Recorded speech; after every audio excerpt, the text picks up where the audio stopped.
Hi everybody, how is it going? I hope you are all doing well and welcome back to another video on the channel, and it's been a while. So first off, I just want to quickly start by another apology. I have been doing a lot of apologies recently, but let me just give you some background. So about a month ago I uploaded a video at the Great Electric Train Show, and that took place on the 3rd and 4th of October, I want to say, and I uploaded it on about the Wednesday of the week after. So it was on the Saturday and Sunday it was taking place. I uploaded on about the Wednesday, I think. But about 2 days prior to that, I did a channel updates video, and in that channel updates video, I showed off what I bought, because I originally planned to spend more money than I did. I'd sort of do like a sort of haul or what I bought video. Turns out I only bought 4 things, and I didn't think they warranted their own video. So I did a channel updates video briefly showing off the products and saying that some reviews will be coming soon, and also other videos. And I did apologise for the lack of videos at that point.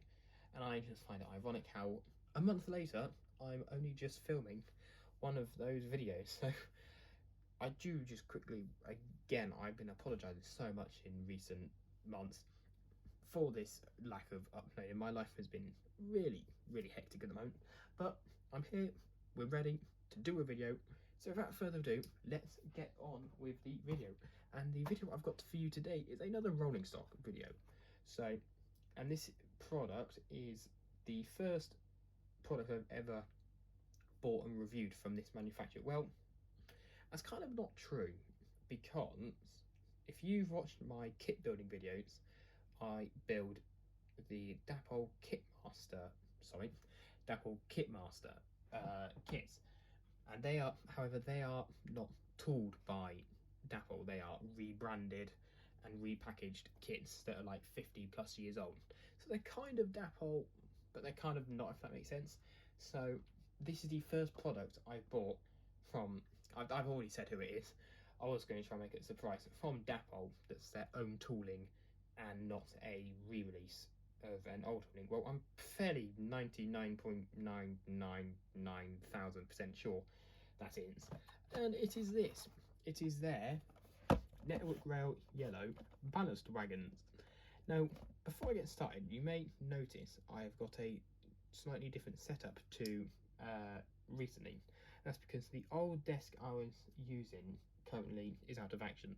So I was thinking about this maybe as a temporary setup. It is kind of good as a setup with my cutting mat, nice plain wooden background, nothing too extravagant, so you can focus on what I'm reviewing. However, I have noticed an issue. I can't show you the product code because it doesn't fit, which is very handy. So let me just try and fit this in. I hope you can read that. I will obviously read it out to you. It says 4F045013 10A Ballast Wagon Network Rail Yellow. And I've got this one. Hang on, it's upside down. Hang on, yeah. Maybe I should rethink this setup, I think. But I've got 1. And I've got 2. And I've got 3. 3 of these. And altogether this came to 40, I can't remember how much it came to. I'll just stick it up on screen. They were £19 each. My mental maths is absolutely atrocious. 50, well, it was 57. 57. My mental maths is absolutely atrocious. So yeah, I've got, and these are all different actually. When I was buying them, I was just originally going to pick up the same one, because I'm not really that sort of person who really cares about the running numbers being the exact same and not being prototypical. I just want a rake of them. Doesn't matter if they're the exact same ones and it's not prototypical. I'm not that kind of person. But as I mentioned, the product code on this one is 013. The product code on this one is obviously 014, which you can just about see as I try to focus it there. And then, you guessed it, the third one is 015, again as I try to focus it. And the reason I these caught my eye is I've actually been looking at them for a while. Hang on, let me get 013 back in shot, because that is the one I'm going to be reviewing, because there's no point in me reviewing all three because they are exactly the same model. But the reason I wanted these is I've looked at them for a while. I thought they will complement my EWS Class 66 really, really well. And I've also seen these in real life. When I went train spotting at, I want to say, King Sutton on the Chiltern Main Line, I'm pretty sure I saw a 66 in ex-EWS. Obviously it was DB Schenker or DB Cargo UK at that point, but it was still in the old EWS livery. They hadn't repainted it into the red livery. And I think I might have the clip still. If I do, I will insert it now.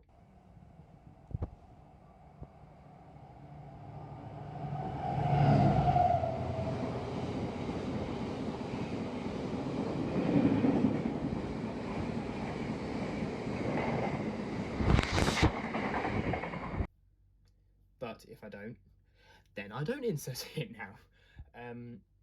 So without further ado, I may as well get cracking into this box. So I'm just gonna take out the inner packaging. Let me just get it in shot so you can actually see what I'm doing and not just hearing what I'm doing. I'll take the outside sleeve out. Yeah, I think I'm gonna have to reconsider this new setup. I don't think this is gonna work. First off, to start off, we've got a very small detail pack. What have we got in here? So we've got what look like, just let the camera focus on them. Hang on, come on, focus. There we go. What look like vacuum pipes. I could be wrong. And also, are they chain link couplings? I think they are chain link couplings, or plastic molding of chain link couplings. I think that's what they are. I can't entirely tell, but I'm fairly positive that is what they are. It's a bit difficult to see in the bag. I think they might be chain link couplings. I could be wrong, but I think they are. So they just sit in the top. They're the same on every single model, obviously. Ow, I've just hit my hand and now the camera's... This is going so well. Right, and now my camera won't sit still. Oh, how fantastic. Right, guys, I will be back very, very briefly. Right, I apologise for that completely amateur mishap then. Yeah, I just hit my hand and then it sent the tripod going absolutely ballistic. So, as I was saying, let's get this open. And I must say, as soon as I open these have been out the box before and they have been running. But I guess it's not really like a loco where reviewing it after it's already been running can maybe sort of not be a true experience to what you're getting. Because if you're watching a video where someone's already reviewed or started running even a loco that's already running, the performance might not be the same. In fact, it won't be the same, I can tell you that. But obviously that's not the same with rolling stock because, well, they don't have motors, so they won't perform better or worse when they run in. But here we go, here it is, and it's in a very vibrant network rail yellow. I think these are fantastic. And Dapol also produce the same sort of wagon, but they're sort of like half height. Not entirely sure what they're called. These ones, like I mentioned, are the 10A ballast wagons. I don't know what they'll be classed as, but they do them as well, which I'm thinking about getting some of them as well and creating a small rake. But you can see the detail on these is absolutely fantastic, straight from the off. So we'll just start down this side, or this end I should say, and we'll work our way. So you can see we have the two electrical warning signs on each side in the top corners. Moving around the side, we have another one in this top corner, along with a network rail logo and also some other writing, which the camera doesn't want to focus on at the moment. Trying to hold it still as well is not easy. Hang on, come on, focus. Focus, there we go. So we've got the running number, I presume that is, a graph, which I can't really make out. Something else here says 10A, which is what the box says. It's the 10A ballast wagons. Some other writing underneath, which I can't quite make out. Then moving along, we have a separately painted part here in white. Same as with the brake wheel, also picked out in white. And some text above that. I presume that's... Oh, there's also that lever that's picked out in white. So I presume they're probably talking about whatever that is. You've got the network rail logo again. You've got some more parts separately painted in white. They are all moulded, from what I can tell. Yeah, they're all moulded into the plastic. You can sort of see underneath. The painting of the white, hang on, focus. The painting of the white hasn't actually continued all the way around. It's literally just on the front. So I don't know if that's prototypical or if it should be completely painted white. I'm not entirely sure. We've got some more text here, and above the second bogey we have the network rail logo again, and then we have a very nice separately fitted, separately painted number of steps to obviously climb up, and another electrical warning sign there and there, and some more text down here with the initial step to get up onto the ladder, also picked out in white. This side again, or this end I should say, is exactly the same as the other end, and around this side nothing is different. All the text same as it was prior. However, obviously the hand wheel and all these bits are sort of the other way around. And then underneath you've got the interpretation here of the brake rigging, which is all painted, or well, it's not painted, I presume it's probably moulded in this very vibrant yellow colour as well. Here you can see the lovely metal wheels, and you can normally see a mark on rolling stock to sort of show that it's been used, and you can definitely see that on there. And the couplings, we've got some very nice pivoting couplings here, which I've got no issue with, but no sprung buffers. I have come across rolling stock with sprung buffers. Some rolling stock hasn't got sprung buffers. It tends to be the locos a lot. But I do have come across rolling stock with sprung buffers. However, this is obviously not one of them. Now I'm very briefly gonna unpackage the other ones in a very quick time lapse, just to show them off and show you can see they're all the same. Nothing on any of them are broken or there's any imperfections on any different ones. So I'll quickly do a very brief time lapse of me unboxing the other ones, and I'll just do that very quick comparison for you.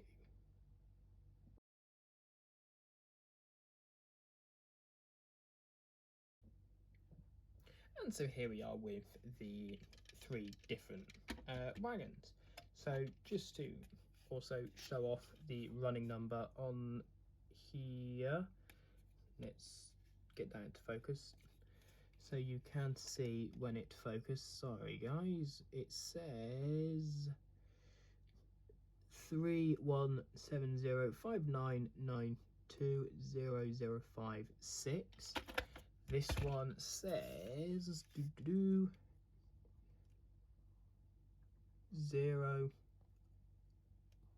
0155, and this one says 0437. So you can see they are three completely different running numbers, but they all look the same.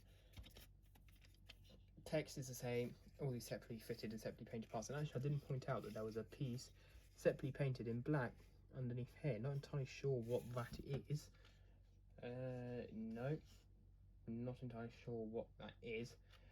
But yeah, they're all exactly the same. Oh, and then it actually shows the interior, which is in this very nice matte grey finish. Well, actually has got a bit of a satiny, very slight satiny sheen to it. You might just be able to pick that up on the camera. It's got a very slight satiny sheen, but it's mainly matte. The sides also mainly matte with a very slight sheen to it as well. But yeah, very, very nice, vibrant wagons. And I'm really glad I got three, because if you got one it would look a bit odd. Obviously 3 isn't the most prototypical length of train with these. They are quite long, as you saw if I have managed to find that video of one in my archive somewhere. If you didn't, just search up network rail ballast train on YouTube. I'm sure you'll see videos of these all over the network. They're practically everywhere. But yeah, very, very nice wagons by Dapol. Very nice build quality, don't have any issue. There are some flimsy parts, like for example this handrail here, what I'm about, the handbrake wheel, which is a bit flimsy, and also everything underneath here is also very flimsy. So just be careful when handling these if you decide to pick some up, because it's very fragile underneath there. But all said and done, let's now suddenly flip the camera to head downstairs and get these running behind my said class 66. So I'll join you in a second. Right, so here we are down at the railway, and I've just positioned the wagon in front of us, and I have just done the free riding test, which I'll just overlay on screen now. To do this, as the layout isn't on an incline, I place the wagons in front of the level crossing, then I lift the baseboard up just to create a slight incline and see how far they go. Now, it's not the longest incline, so depending on if you've got a hill on your layout, these will probably roll further depending how long the incline is. Now, roughly all wagons I test seem to get to the same point, and these did as well, just roughly around the water tower area, just where the siding is. Sort of the rough area where all wagons I tend to do the free rolling test go, and all three of them ended up going in that exact place, so that is fairly decent. Can't tell any drag on them at all, which is fair enough. I didn't notice in the detail section where if they were touching any parts which would cause some drag and friction. So all good on the performance, it seems. But before we get them running around, I'm going to do the quick test by hooking it up to the loco and doing the siding test. Now, I've got a siding on the layout, which, whatever you're going around with it, whatever wagon, it always seems to derail. So I thought I'd add that in and see if they don't derail, then that's a pass. And to do the hauling, I have got my fabulous Bachmann Class 66. Lovely, lovely loco, fantastic model, great runner. And I thought, well, this is the perfect model for this. So let me just remember, I think this is programmed as number 18. It looks like it is. Is it? Yes, it is. Right, but I need to send it going backwards. So let's send it going backwards. And actually, before I do, I'm just going to bring the wagons into view here, and then we'll see how easy it couples. Now, you can see that the 66 does have the bigger coupling, so hopefully that shouldn't make a difference. Sorry about the shaky camera work, I am holding it with one hand, and look at that. It connected perfectly. Now, because it's on a curve, the coupling hook from the wagon hasn't gone in properly. Oh, no, it has. If it was on a straight, that I'm probably sure that will probably go in straight away, but I'll send it going forwards just around, and I'll meet you back over at the siding. Right, so here we are. The train is just coming around the bend, and I'm just going to stop it off. Well, it's not off, it's just on screen, so I can then reverse it into this siding. It's always when reversing as well. Sometimes pulling into the siding, it does derail, but more often than not, it's when reversing in. So let's get it going backwards and see how this goes. Because I haven't actually tried this. I've been running these wagons, but I haven't actually tried reversing them into the siding of doom. Don't know why I dramatised that, but there we go, I did. So the first wagon seems to be doing fine. Second wagon seems to be having no issues as well. Now the third wagon, it's all hanging on you, third wagon. And they've done it! They've actually done it. Now that is a shock, because most wagons end up derailing, pulling into there all the time. They end up derailing. Right, let's pull out as well. That's very, very pleasantly surprising, I must say, because for once I'm sat behind the camera at the control area, and I'm not having to get out of the seat, make my way around just to put them back, and then have to get back to the control seat. Yes. Oh, that is music to my ears. Well, it's not really music, but that is so nice to see. Let's get back up, and now I can reverse the train back into shot as well. And this gives you a nice bit of slow action for you to take in. Riveting viewing right here, people. Slow wagons and a Car 66. Right, so now they're back in shot, I am going to get the train moving forward again, and then I'll do my regular thing of going around the loud and taking some shots from various different angles so you can see what they look like. Admittedly, there is only 3, so it's not the greatest, but hopefully when I get more, it will look better. So let's go. Speed.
Right, so I do hope you enjoyed that little montage of these running around at different alternative angles. I tried to get as many different alternative angles as I possibly could.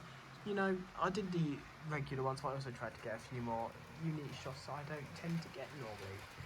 So, before I conclude the video, here are my ratings for the Dapol 10A Network Rail, a Ballast, a Wagons. So here we are, my ratings for the Dapol 10A Ballast Wagons. So for detail, I'm going to give 4 stars. Overall, the detail is really fantastic. The printed detail is fantastic. The separately fitted parts, including the hand brake wheel, the ladder and everything else such like that, very nicely picked out in the white and place. No wonky parts I couldn't see. The only thing I think it could do a bit better with the SARS is, I know they're pretty much not very useful, but I do think sprung buffers just complete a model. I know they're not really very useful, but still, I think that might be able to bring up to 5 stars personally for me. For performance, it's 5 stars. The free rolling test was very good. They didn't derail anywhere, but particularly going into the siding of Doom, which I tested, and they performed really smoothly. For quality, now the whole body shell is plastic like most rolling stock, but there is weight there. If I feel like there's some metal included maybe on the chassis, I could be wrong, but I feel like there is some sort of weight there, which is very nice. And yes, it does feel a bit plasticky, but it doesn't feel like it's going to break. It does feel very sturdy. Some of the separately fitted parts are a bit loose. For example, the brake rigging that they fitted underneath, that's where it loses 1 star, because that is very loose and wobbly plastic. I feel like if you're not careful, you could break that. But overall quality is 4 stars. And for value, I've also given it 4 stars as well, because for what I paid, £19, I'd say that is actually probably a 5-star value, because these I really like. However, average online, you're probably looking to pay between £25 and £30, which I think is a bit too much, but it's not ludicrous, hence why it's 4 stars and not anything less or anything higher. But overall, that's a score of 17 out of 20, which is very good. So now let's get on and conclude the video. So that is the end of the video. What did you think of my ratings? Do you think they were harsh? Do you think they were fair? What would you give them? And let me know if you think you might pick up some of these in the future. As for that, that is the end of the video. I do hope you enjoyed. Thanks for watching, it's greatly appreciated. feel free to leave a like and feel free to subscribe whilst down there at the same time. But that is me signing off for now. Until next time, take care, everybody. See you down the line.